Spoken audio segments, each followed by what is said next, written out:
रसोई में तेज तेज से बर्तन बजने लगे तो आप जान जाइए कि रसोइया आज गुस्से में ना। वही बर्तन रोज बनते हैं तो सब ठीक ठाक रहता है। तो मन की जो चीजें होती हैं वो जब बाहर आने लगती हैं तो ऐसे ही पता चलता है कि बाहर जो है वो व्यक्ति भी जान गया कि देखिए अंदर का माहौल बहुत अनुकूल नहीं है। तो इसका कारण भी वैसा उग्र नहीं होता, कैसा जैसा क्रोध का होता। कभी कभी चित्त व्यग्र मतलब व्याकुल रहने से, किसी भी चीज से आप परेशान हैं, किसी प्रवृत्ति में बाधा पड़ने, कोई काम कर रहे हो उसमें बाधा पड़ने, किसी बात का ठीक सुविधा सुविधा मतलब ठीक ठाक तरीके से ना हो पाना, यानी कि किसी चीज को लेकर आपका चित्त बहुत बेचैन है, कोई आप काम करना चाहते हैं उसमें कोई बाधा आ रही है, या किसी बात का कोई ऐसा सुविधा न बैठ पाना। सुविधा बैठ पाने का मतलब है कि ठीक तरीके से संयोजन ना हो पाना, जैसा आप चाहते थे वैसा नहीं हो पा रहा, तो उसके कारण लोग चिड़चिड़ा उठते हैं कि जैसा हम चाहते थे वैसा काम नहीं हो पा रहा ना। जैसे अभी हम लोग क्लास ले रहे हैं और थोड़ी देर बाद नेटवर्क की प्रॉब्लम आ जाए, एक चिड़चिड़ाहट तो ये होगी कि ऑनलाइन क्लास को लेकर के क्या है, क्लास में होते बढ़िया से क्लास चले, इसमें कोई किसी को पीटेगा नहीं, अंदर में एक चिड़चिड़ाहट बचेगी, बताइए टाइम भी खराब हुआ। तो ऐसे सामान्य कारणों के अवसर बहुत अधिक आते रहते हैं। सही बात, हमारे जीवन में क्षण प्रतिक्षण कभी कभी ऐसे अवसर आ सकते हैं। इससे चिड़चिड़ाहट स्वभावगत होने की संभावना बहुत अधिक रहती है।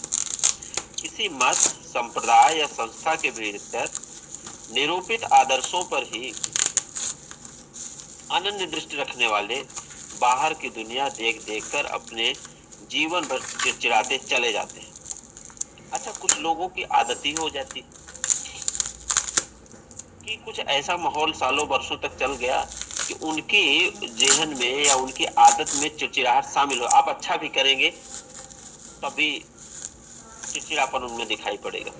जैसे आप देखेंगे कि जो भावों की बात है कि कुछ लोग आपको खुश भी रहेंगे तो कहेंगे नहीं नहीं मैं खुश हूँ, बहुत खुश हूँ, तो आपको लगेगा कि अरे खुश बता रहे हैं कि गुस्सा बता रहे हैं। गुस्से में खुशी जाहिर करना कि नहीं मैं आपसे खुश हूँ, जो कहने का लहजा है, प्रकट करने के भावों को व्यक्त करने का तरीका है, इससे बहुत सारी चीजें साफ हो जाती है। देखिए, जो आप कह रहे हैं उससे ज्यादा महत्वपूर्ण है कि आपकी भंगिमा कैसे बन रही है, आपका भाव कैसे दिख रहा है।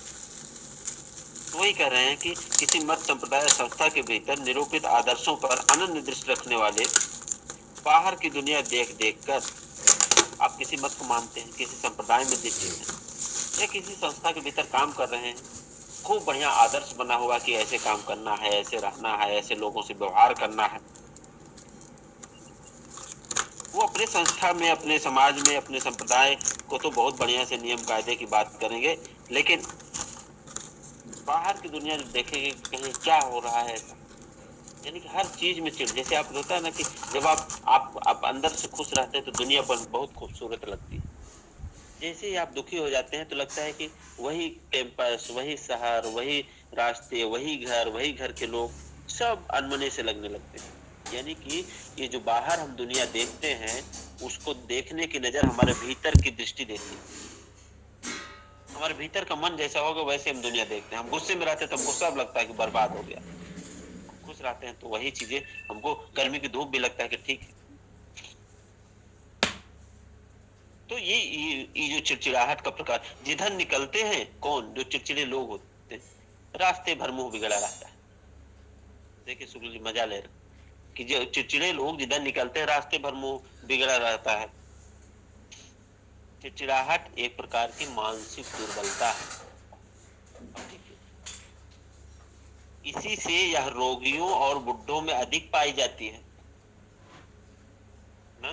बच्चे जो है अक्सर आप देखेंगे कि बच्चे जो है बुड्ढों को चिढ़ाते रहते हैं गांव में या शहरों में,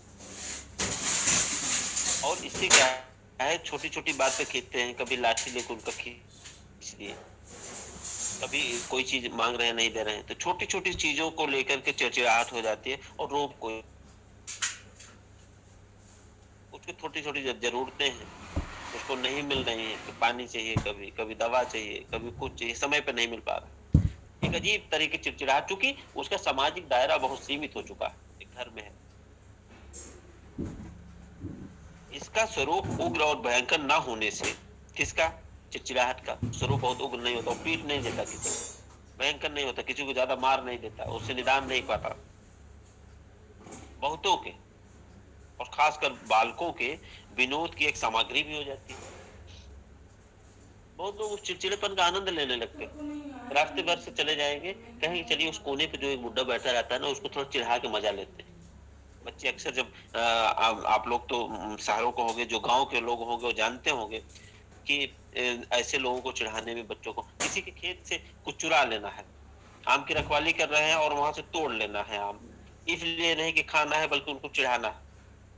तो ये जो भाव है, शुक्ल जी देखिए कितनी बारीकी से उसको पकड़ते हैं कि देखिए इसका स्वरूप और भयंकर ना होने से बहुतों के, क्योंकि अगर इसका स्वरूप भयंकर होता तो मार का डर रहता कि मार देंगे, लेकिन जानते हैं कि मारेंगे नहीं, केवल चिड़चिड़ेपन, चिड़चिड़ाएंगे और उसी में उनको मजा आ रहा है। तो इसका स्वरूप उग्र और भयंकर न होने से बहुतों के, विशेषतः बालकों के विनोद की सामग्री, विनोद मतलब आनंद की सामग्री भी हो जाती है, क्या, चिड़चिड़ाहट।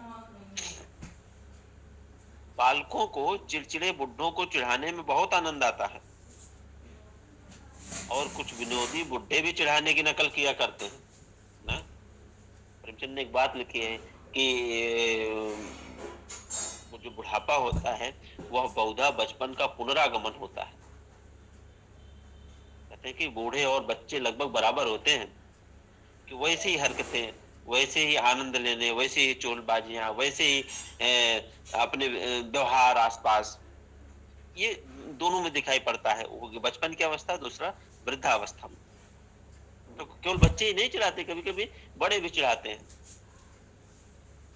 साइकिल चला के दूर से आए आप, स्कूल पहुंचे, लोगों ने कहा आ गए, अगर गुस्से में है तो कहेंगे देख रहे आ गए, तब भी कह रहे हैं कि आ गए। तो ये जो होती है, केवल बच्चे नहीं चिढ़ाते बल्कि बड़े भी उसका आनंद लेते हैं, इस चिड़चिड़ाहट का। बालकों को, हाँ ठीक है, कोई राधा कृष्ण कहने से, कोई सीताराम पुकारने से, कोई करेले का नाम लेने से चिढ़ता है। अब नाम बिगाड़ करके भी आप देखिए कि आप जैसे ही नाम का उलट पुलट कर देते हैं, और अक्सर ऐसा होता है। अभी पता नहीं आप लोग किस तरह क्या माहौल में है कि नहीं है, कि लोग शिक्षकों का, अपने साथियों का, अपने सहपाठियों का, अपने आसपास पड़ोस में रहने वाले लोगों का एक अलग अलग नाम रखते हैं चिढ़ाने के लिए। यस सर, रखे हैं, हम लोग कभी रखे ही होंगे। तो वो जो नाम होता है, सर आपको नहीं रखे हैं, वो जो नाम होता है उससे क्या होता है कि ऐसी कोई दुश्मनी नहीं है किसी की, लेकिन उनको आनंद आता है कि कोई चिढ़ रहा है। जैसे किसी से कहा कि मिठाई खिलाइए, मिठाई खिलाइए, मिठाई खिलाइए, सफल हुए हैं, तो मिठाई खा लेने में वहां आनंद नहीं है जितना इसको चिढ़ाने में है कि मिठाई खिलाओ, और वो कह रहा है कि नहीं खिलाऊंगा।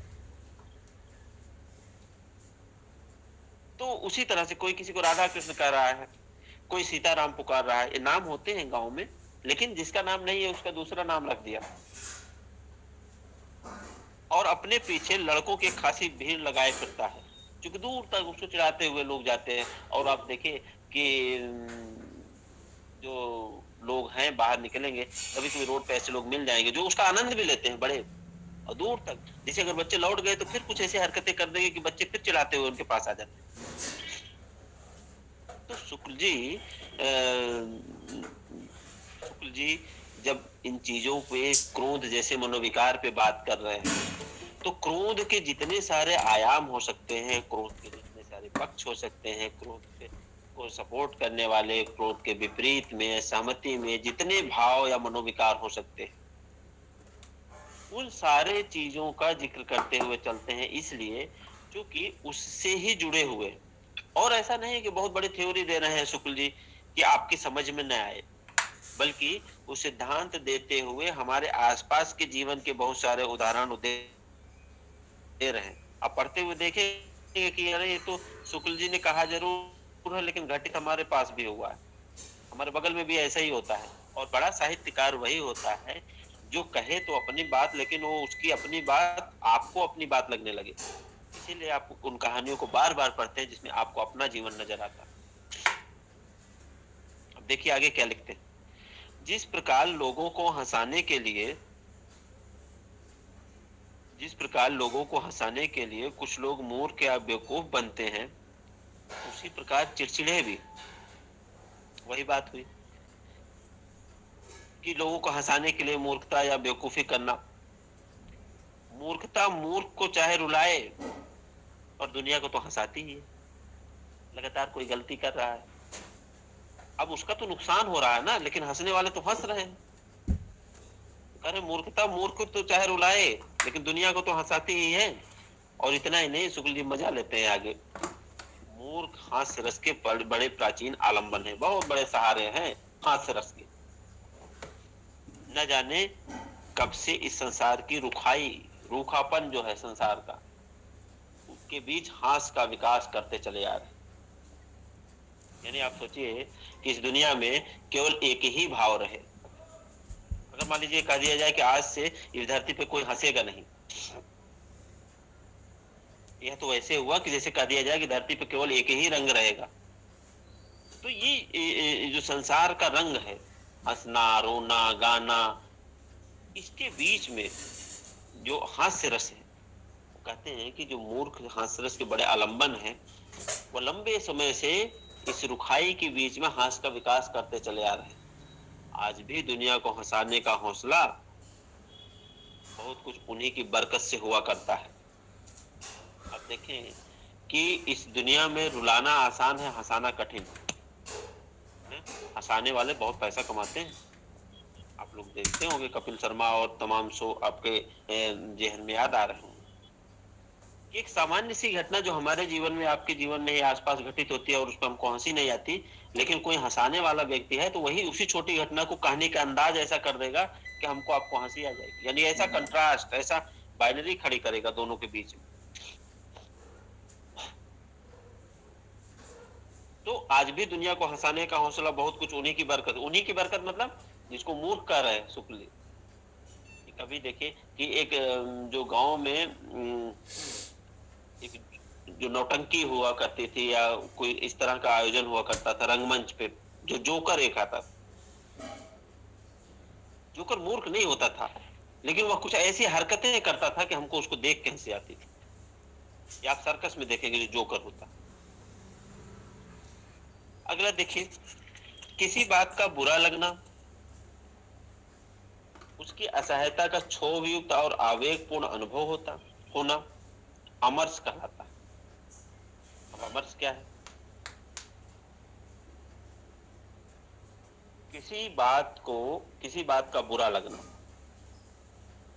उसकी असहायता का क्षोभयुक्त मतलब गुस्सा हो जाना, और आवेगपूर्ण तुरंत गुस्सा हो जाना, यह अमर्ष है। अमर्ष एक भाव है जो आपके मन में आता है। पूर्ण क्रोध की अवस्था में मनुष्य दुख पहुंचाने वाले पात्र की ओर ही उन्मुख रहता है। मान लीजिए कि पूरा क्रोध आ गया तो हम किसी और तरफ ध्यान नहीं देते, जहां से दुख मिला हम उस पर ध्यान देते हैं कि इसने हमको कष्ट पहुंचाया, यानी कि उसी पात्र पे ध्यान देंगे जो हमको दुख पहुंचाता है। उसी को भयभीत या पीड़ित करने की चेष्टा में रहता है, किसके? जिसने उसको दुख पहुंचाया। अब अमर्ष में क्या होता है? अमर्ष में दुख पहुंचाने वाली बात के ब्यौरों पर, यानी कि दुख पहुंचाने का प्रबंध कैसे किया गया। मान लीजिए किसी को मारने के लिए बहुत सारा विधान तैयार किया गया, बहुत सारी योजनाएं बनी, और उसमें ये देखा जाएगा कि इसके पास और कोई विकल्प नहीं था। इसकी ठीक व्यंजना ऐसे वाक्यों से समझनी चाहिए कि तुमने मेरे साथ यह किया वह किया, अब तक तो मैं सहता आया, अब नहीं सह सकता। तो अब ये जो डिटेलिंग है, डिटेल में बताना कि देखिए बहुत कष्ट दिया लेकिन अब नहीं सह सकता। इससे आगे बढ़कर जब कोई दांत पीसता और गरजता हुआ या कहने लगे कि मैं तुम्हें धूल में मिला दूंगा, तुम्हारा घर खोद कर फेंक दूंगा, पहला तो अब क्या मैं नहीं सह सकता, यानी कि हम है इसके आगे तक अब धूल में मिला दूंगा, तुम्हारा घर खोद कर फेंक दूंगा। शुक्ल जी कहते हैं कि तब वह क्रोध का पूर्ण रूप, यानी कि अन्याय के विरुद्ध खुलकर बोल देना, पानी सर से ऊपर उठ जाना, डर भी कई तरह का होता है। एक डर ये होता है ना कि अमेरिका के पास अगर कह दिया जाए कि इतने बम है वो कि वह दुनिया को 10 बार नष्ट कर सकता है। 10 बार तो कोई नष्ट करेगा ही नहीं, एक बार नष्ट हो जाएगी दुनिया तो 10 बार की नौबत ना आएगी। लेकिन वो डर पैदा करने के लिए, भय का संचार करने। तो शुक्ल जी के इस निबंध क्रोध को पढ़ते समय बहुत धैर्य पूर्वक इस बात पे हमें विचार करना चाहिए, जिसका जिक्र शुक्ल जी की निबंध शैली की चर्चा करते हुए हमने शुरुआत में की थी कि शुक्ल जी हिंदी निबंध की प्रभावी उद्घोषणा के रूप में हमारे सामने आते हैं। वह जब कहते हैं कि निबंध गद्य की कसौटी है, गद्य कवियों की कसौटी है, तो जो कसौटी है वह शुक्ल जी पे कितना खरी उतरती है, इस बात को हमें ध्यान में रखना चाहिए।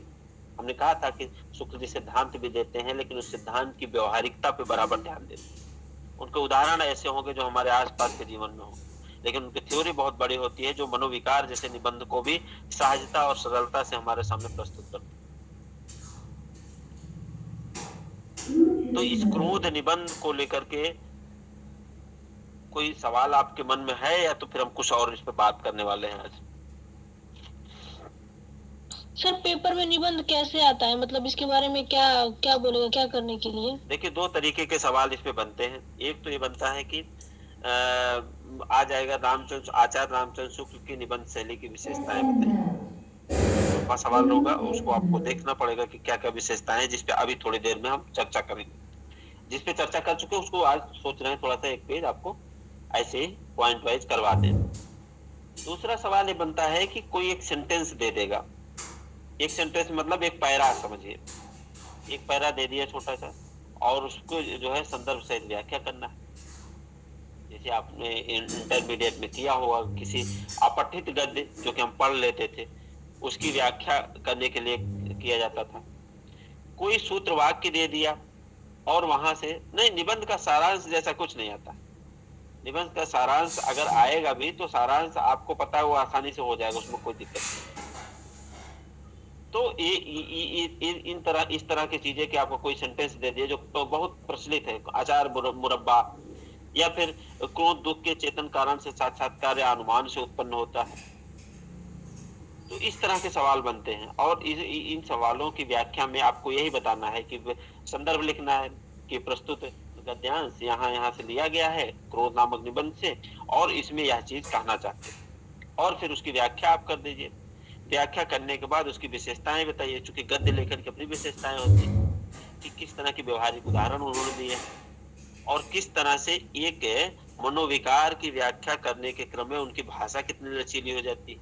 भाषा में कोई मुहावरे आए हैं तो उसको बता दीजिए। तो गद्य की शैली कैसी है? सामासिक शैली है। सामासिक शैली का मतलब यह है कि किसी गूढ़ बात को कम शब्दों में कह देना ना। दो शैलियां होती हैं, एक व्यास शैली, एक समाज शैली। व्यास शैली का मतलब ये होता है कि जिसे होता है ना कि व्यास जी जैसा बोले, खूब व्याख्यायित करते हुए लिखना। तो ये परीक्षा में लिखने का यह तरीका है, और इसी तरह के सवाल बनते हैं। अगर आप लोग तैयार हो तो थोड़ा सा आप रामचंद्र शुक्ल के निबंध शैली के बारे में लिख लीजिए। तैयार हैं? जी सर। आप लिखते जाइएगा, जहां पे नहीं समझ में आएगा हम इस पे बात कर लेंगे, ठीक है? उसमें परेशान होने की जरूरत नहीं। हेडिंग बनाइए, आचार्य रामचंद्र शुक्ल की निबंध शैली।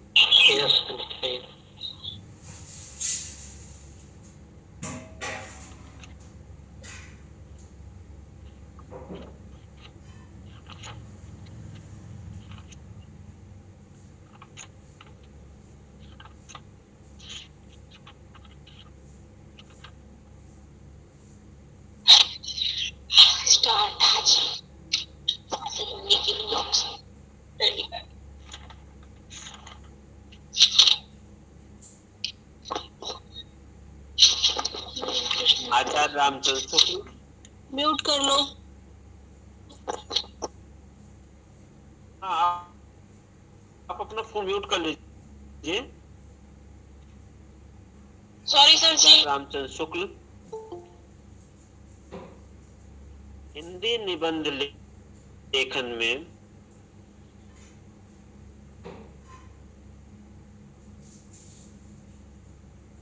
आचार्य रामचंद्र शुक्ल हिंदी निबंध लेखन में एक प्रभावी उद्घोषणा के रूप में हमारे सामने आते हैं।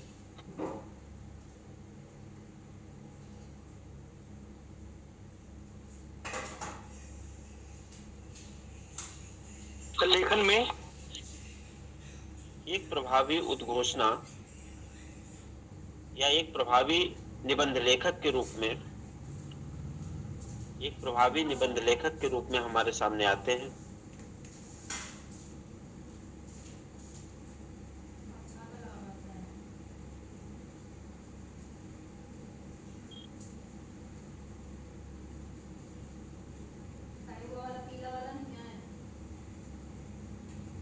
यस सर, आगे बोलिए।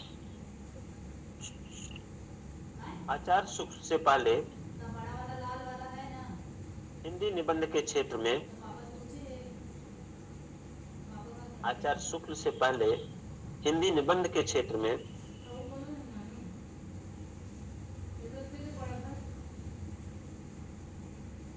व्यक्तित्व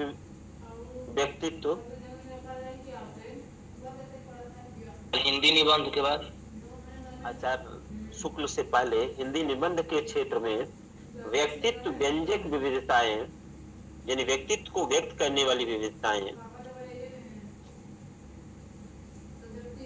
आचार्य शुक्ल से पहले हिंदी निबंध के क्षेत्र में व्यक्तित्व को व्यक्त करने वाली विविधताएं पर्याप्त मात्रा में सामने आती रही।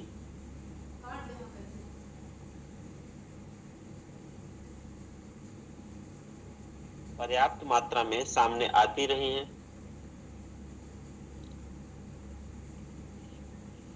पर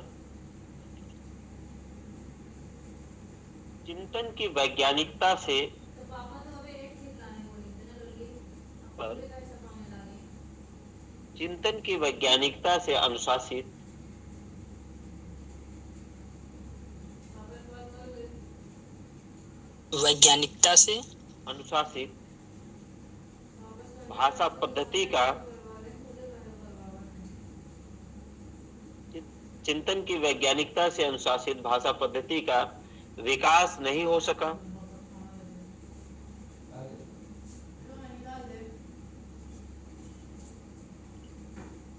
सर, अनुशासित के बाद वैज्ञानिकता से अनुशासित के बाद अनुशासित भाषा पद्धति का विकास नहीं हो सका।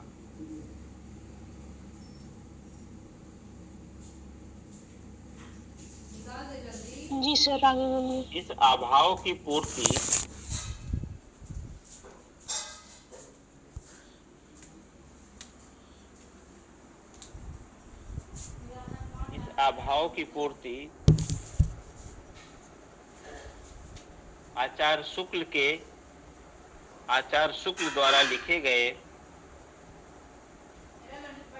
आचार्य शुक्ल द्वारा लिखे गए निबंधों के जरिए होती है।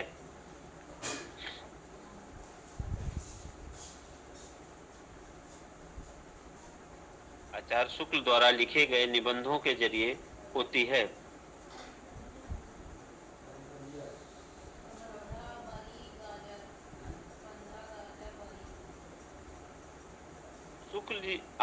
आचार्य रामचंद्र शुक्ल के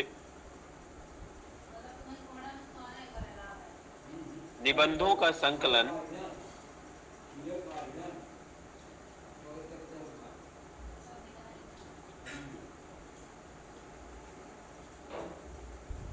आचार्य रामचंद्र शुक्ल के निबंधों का संकलन 1939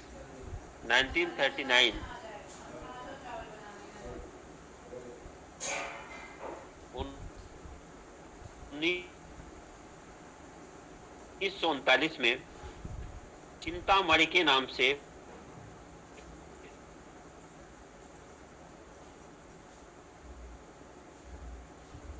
प्रकाशित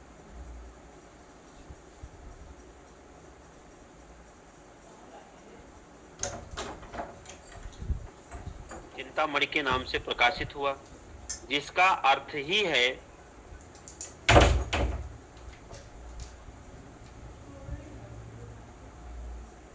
जिसका अर्थ ही है कि चिंतन अर्थात इच्छाओं की पूर्ति करने वाली मणि। चिंतन अर्थात इच्छाओं की पूर्ति करने वाली मणि।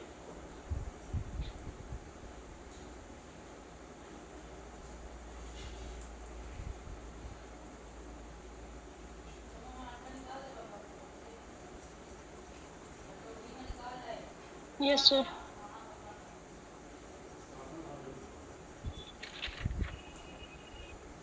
आचार्य प्रवचन करिए। आचार्य रामचंद्र शुक्ल ने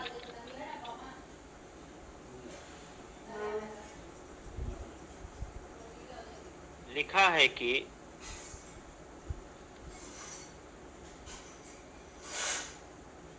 आचार्य रामचंद्र शुक्ल ने लिखा है कि गद्य कवियों की कसौटी है। गद्य कवियों की कसौटी है, तो निबंध गद्य की कसौटी। तो निबंध गद्य की कसौटी।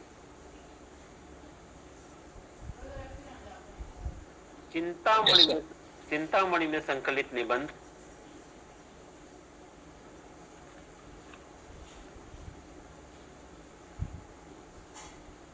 शुक्ल जी की इस मान्यता के उदाहरण बनकर सामने आते हैं। सर चिंतामणि के बाद चिंतामणि में संकलित निबंध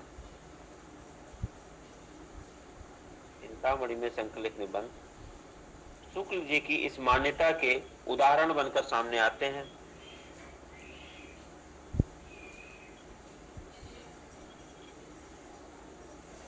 सर शुक्ल जी की उसके बाद शुक्ल जी की इस मान्यता के उदाहरण बनकर सामने आते हैं।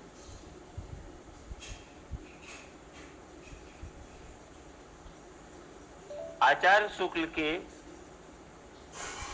निबंध लेखन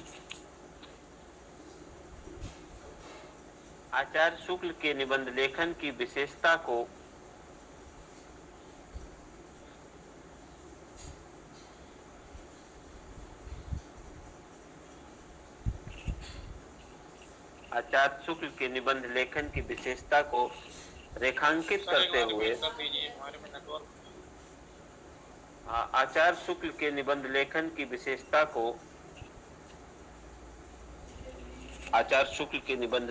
विशेषता को रेखांकित करते हुए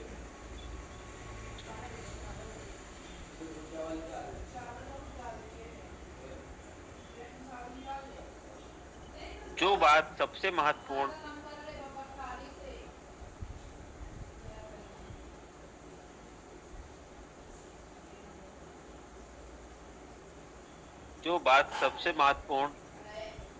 रूप में हमारे सामने आती है,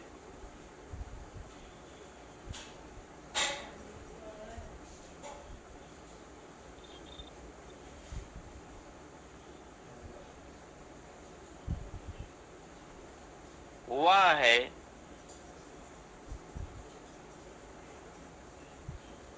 शुक्ल जी की वैज्ञानिक विवेचन की भाषा पद्धति। वह है शुक्ल जी की वैज्ञानिक विवेचन की भाषा पद्धति।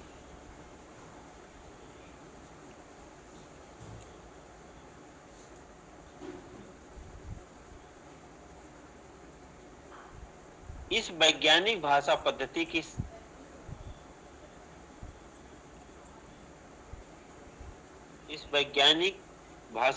की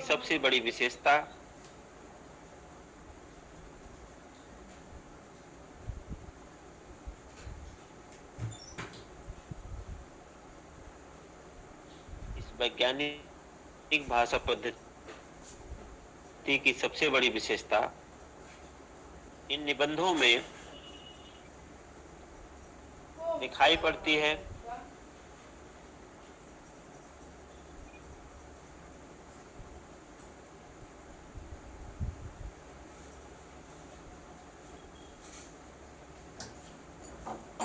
प्रसंग के अनुकूल उपयुक्त शब्द की खोज, प्रसंग के अनुकूल उपयुक्त शब्द की खोज,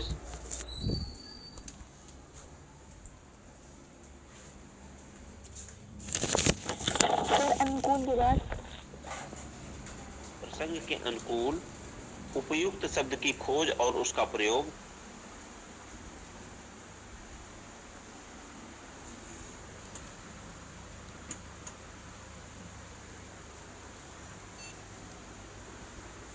और उसका प्रयोग, साथ ही साथ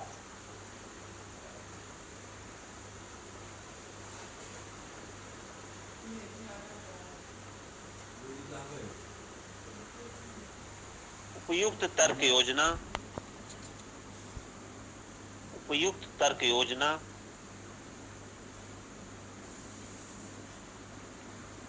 जो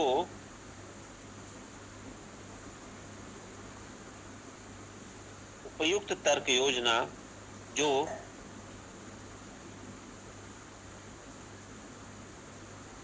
आचार्य शुक्ल के निबंधों में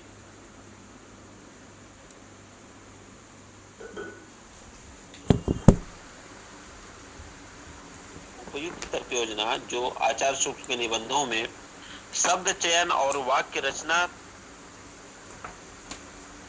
शब्द चयन और वाक्य रचना तक को प्रभावित करती है।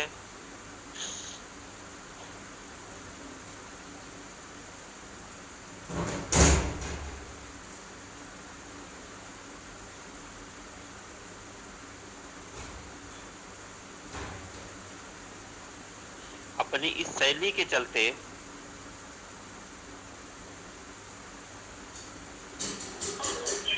सर निबंधों में शब्द चयन और वाक्य के बाद क्या बोले हैं? वाक्य रचना तक दिखाई पड़ती है। अपनी इस शैली के चलते आचार्य रामचंद्र शुक्ल में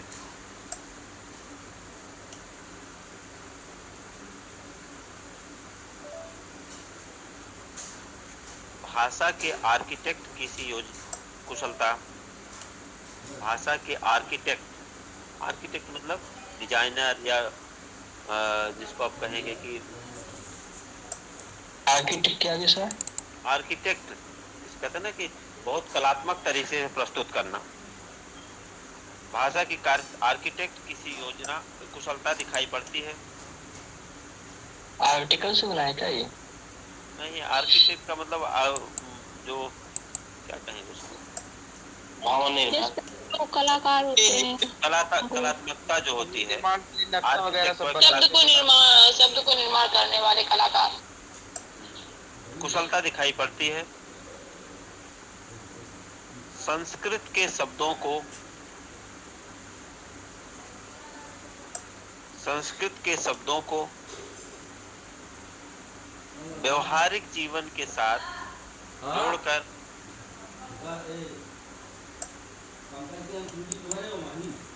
व्यवहारिक जीवन के साथ जोड़कर हिंदी में प्रचलित कर देना, हिंदी में प्रचलित कर देना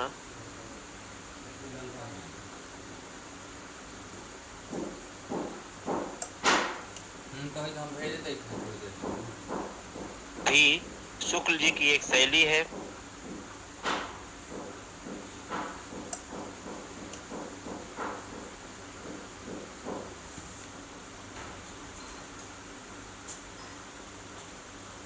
उदाहरण के तौर पर लोकमंगल, लोकमंगल, लोकरंजन,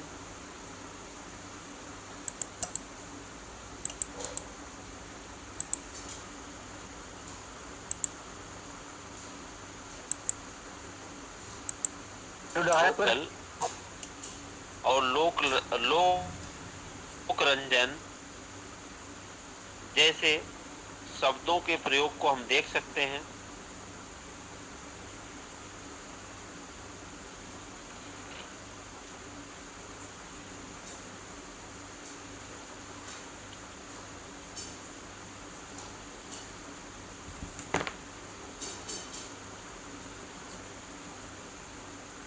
सर लोक मंगल मतलब क्या होता है? क्या क्या करो बेटा? लोक मंगल। लोक मंगल, लोक का मंगल करने वाला। लोक रंजन मतलब लोक को आनंदित करने वाला। तो ये ओके। शुक्ल जी के निबंधों आप अभी देखेंगे तो आगे और भी चीजें खुलेंगे। वैज्ञानिक भाषा पद्धति की एक तीसरी प्रमुख विशेषता है, या एक और विशेषता है, वैज्ञानिक भाषा पद्धति की एक और विशेषता है,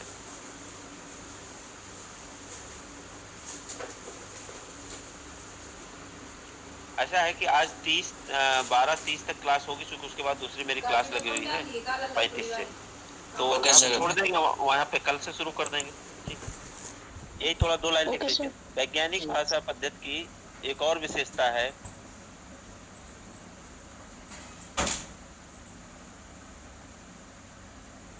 श्रृंखलाबद्ध वाक्य विधान।